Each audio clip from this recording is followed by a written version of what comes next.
Hola, bona tarda, amics i amigues d'Andancat.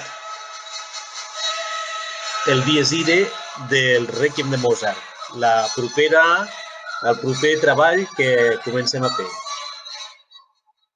Bueno, com sabeu, la nostra pretensió en aquests moments era fer petites càpsules amb explicacions i amb possibles ajudes per poder estudiar-lo. Seran molt breus, de manera que avui, per exemple, treballarem simplement l'estructura d'aquest dies ire del Rèquiem de Mozart. I per saber de l'estructura, doncs, l'hem dividit en 6 parts. Una primera part, que és el dies ire, una segona, que és el Quantus Tremur, que és diguem, el tema B. Torna a fer el dies ire, és una variació del primer tema, el Quantus Tremur també. Finalment hi ha un diàleg entre baixos i cor i l'última part seria la coda que ens porta al final. Anem a veure com són aquestes 6 parts. Primera part, dies ire.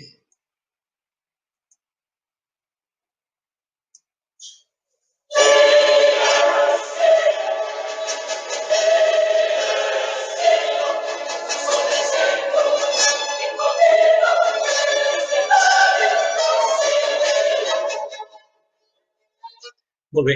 Aquesta primera part, com veieu, és una part, crec que són 8 compassos aproximadament, totalment estructura clàssica per nombre de compassos, i simplement és una exposició del tema del dies ire, que sabem que és un tema fort i dur, i bueno, del dia del judici final en què vindrà un Déu justicier a jutjar els vius i els morts, lògicament. I, bueno, és homofònica, si ho veieu, més o menys sempre tots cantem el mateix text i, a més, amb el mateix ritme. Només hi ha una petita nota de les sopranos que desfà aquesta homofonia, però aquesta és la primera part del Rèquiem de Mozart. Anem a la segona. La segona té aquestes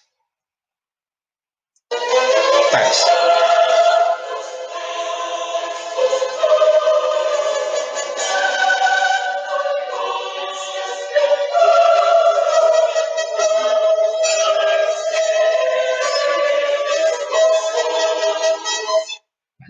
Aquesta part és un pelet més llarga, va del compàs 10 aproximadament al compàs 19, hi ha una petita introducció de l'orquestra, és el Quantus Tremur, i fixeu-vos que aquí el que es dona és un diàleg entre sopranos i tenors.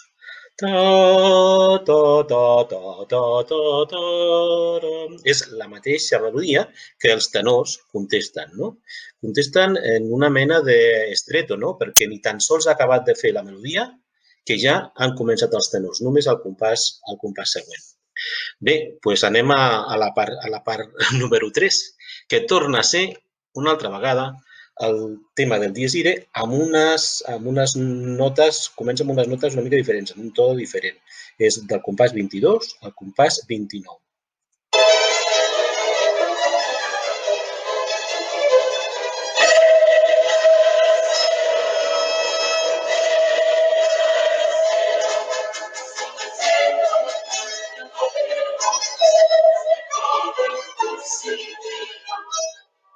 I pràcticament és calcat a la primera part.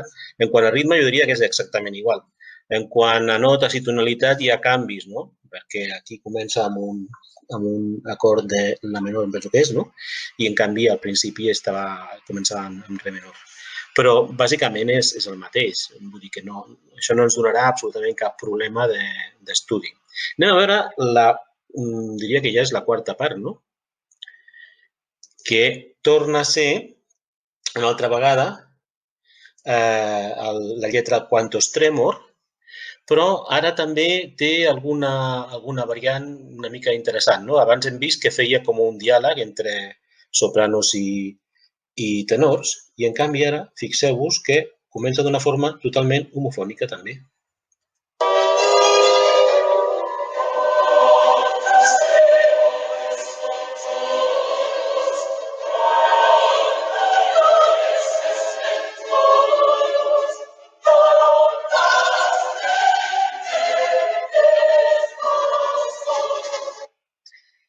aquest és molt interessant, no? Aquest fragment. Aquest fragment va aproximadament dels compassos 31 a 40. Fixeu-vos que és una miqueta més llarg que els fragments que hem vist abans, no? Té la primera part que és molt fluixeta, és molt piano, del Quantus Tremur,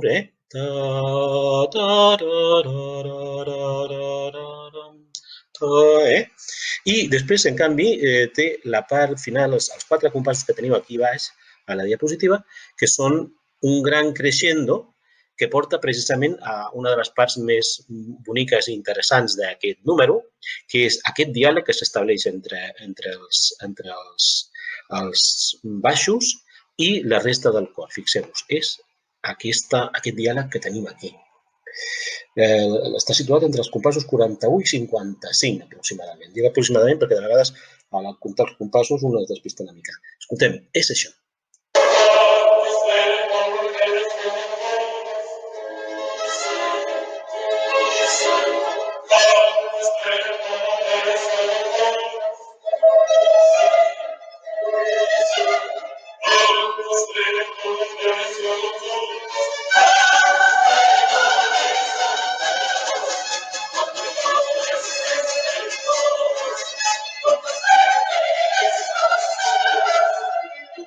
I aquí salta a la vista de seguida com el gran mestratge de Mozart, no? Perquè fixeu-vos que tot aquest fragment en si és un gran crescendo, no?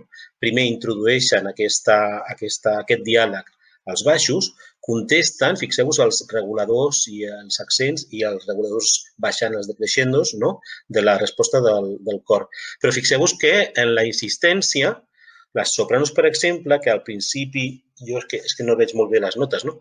Perquè això és molt petit, però penso que és un la sol, la sol, la, mi, fa, mi. La segona vegada, en canvi, ja pugen al mi, de manera que el que fan és que l'acord l'obren i obrint l'acord també, donant-li aquesta nova envergadura a l'acord també, això és una manera de fer el crescendo, no?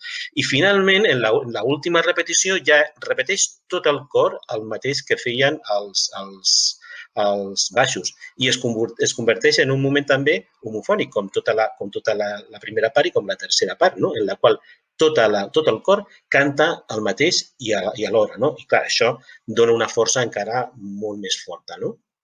I així, d'aquesta manera, arribaríem al final. Arribaríem a la coda final, que és aquesta que tenim aquí.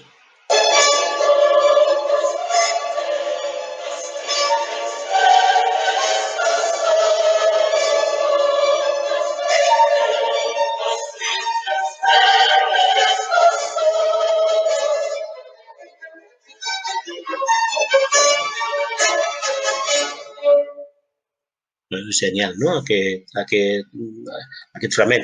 Comença també fent diàleg entre contrals i sopranos, al que responen baixos i tenors, però s'uneixen al final per fer el final, que a més és un final sec, de cop o sigui, sense massa floritures, no? Pam, pam, pim, pam, pum, pum, s'acabó, no? De manera que ens dona també una mica d'idea de com ha de ser la tornada d'aquest Déu justicier que ve a jutjar els vius, els morts i a tot el que es posi per davant. Bueno, amics i amigues, aquesta és l'estructura del Dies Irae. Jo espero que us ajudi.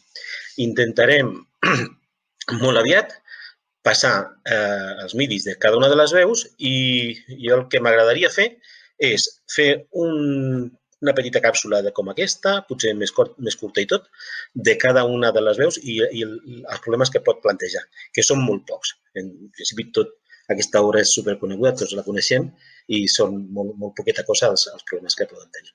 Bueno, us agraeixo molt que l'hagueu escoltat i ens veiem aviat fent el Requiem de Requiems.